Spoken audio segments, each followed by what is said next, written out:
Families, both good and bad, share many memories together. In my family, the place to gather and share memories has always been around the dinner table.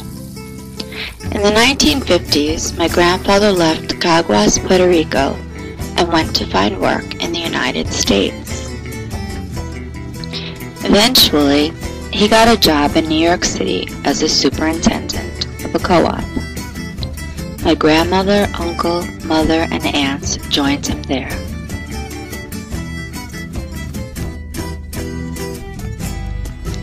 My mother and her siblings often share stories of the first foods they ate when coming to New York City.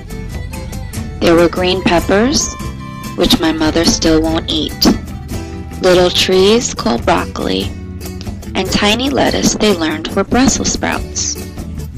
They weren't used to eating these foods after having plantains, codfish, and rice and beans. So when my grandparents weren't looking, they put the food into a drawer under the dinner table. Needless to say, growing up, we never had a table with drawers underneath.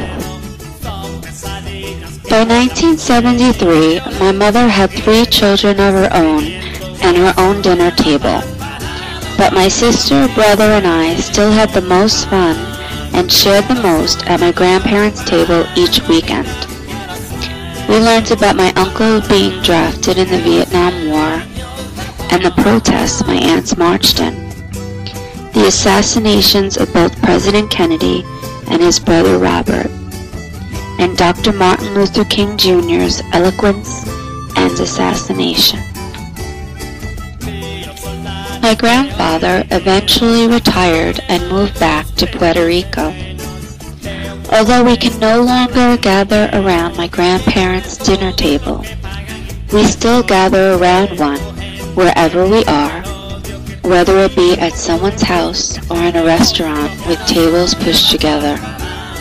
It's the place we can gather together and share memories, history, and our hopes for the future.